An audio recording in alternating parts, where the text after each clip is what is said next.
Hey guys, today is February 28th, and I'm going to do a LeetCode Daily Challenge.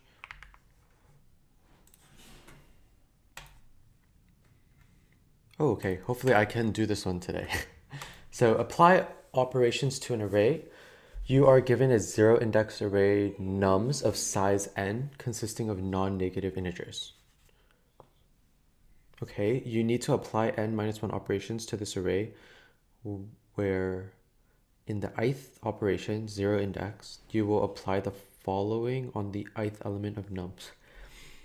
If nums I is equal to nums I plus 1, then multiply nums I by 2 and set I plus 1 to 0. Huh. For example, the array 1, 0, 2, 0, 0, 1, after shifting all its zeros to the end, would be 1, 2, 1.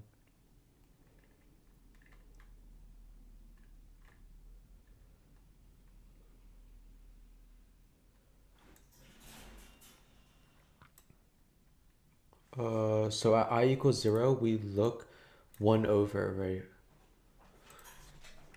Does that mean we need to do for I in range the length of nums minus 1?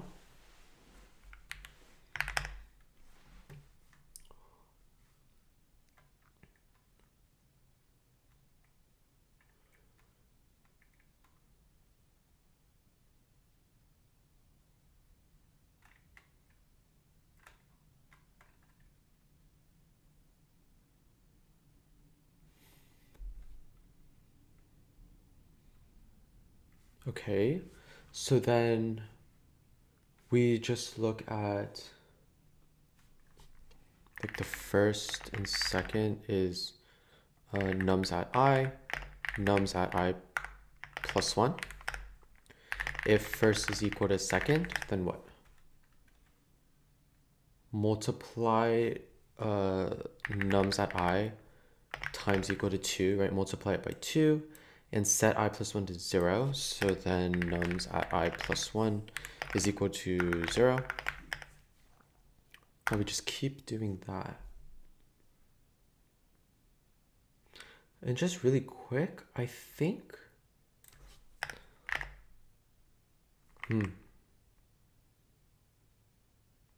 Okay, that's fine. I'll just keep it nice and easy. Now we are going to be given like a result, something like this, right? We only want to keep the good ones. So that's like, we have some result for I in range for n in nums. We could just traverse the nums, and we're expecting nums to have some zeros, right? So if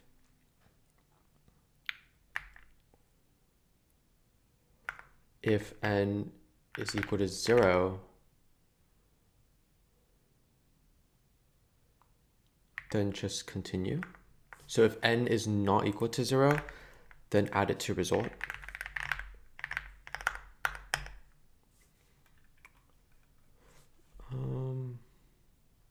Now it's possible that result is not the same length as n because there were some zeros.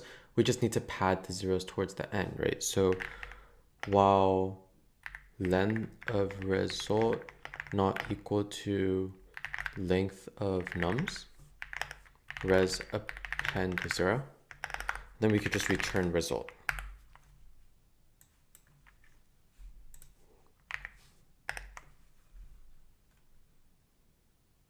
Nice, okay. Not a hard problem at all. Yeah, I mean, it's tagged easy. And I think with these problems, just reading and doing exactly what they want is just the solution. Like there's no trick to this, right? It's like, yeah, we just need to go from 0 to n minus 1. We just need to compare the current number, which is the nums at I, with nums at I plus 1.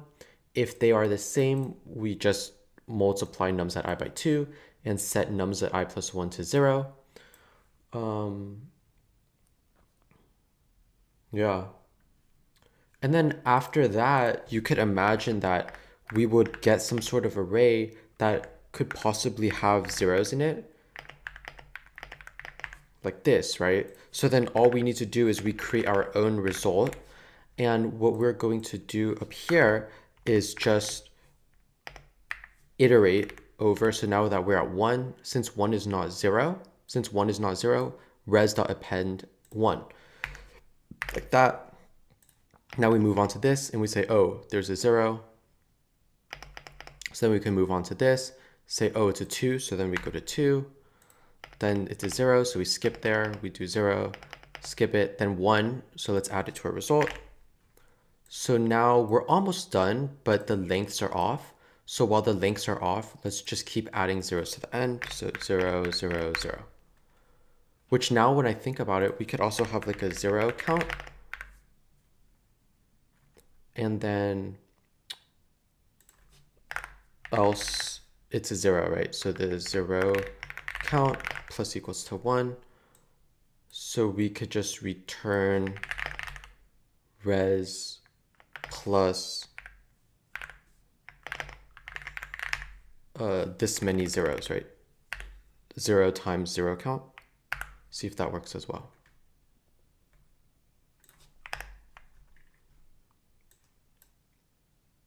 Yeah, that works as well. Okay, cool. Just a quick video today. And yeah, see you guys tomorrow. Oh wait, let's do time complexity. So time and space. So we're just iterating the array, right? And all these lookups and operations are just constant. So this is O of n right here. For n in nums, that's also O of n. So it's just 2n, which we'll just take big O. So it's just linear time. And then I don't know about space. Like it's just well, we need another array. So maybe just like O of n space as well. So linear space, linear time. But yeah, thanks for watching. See you guys tomorrow.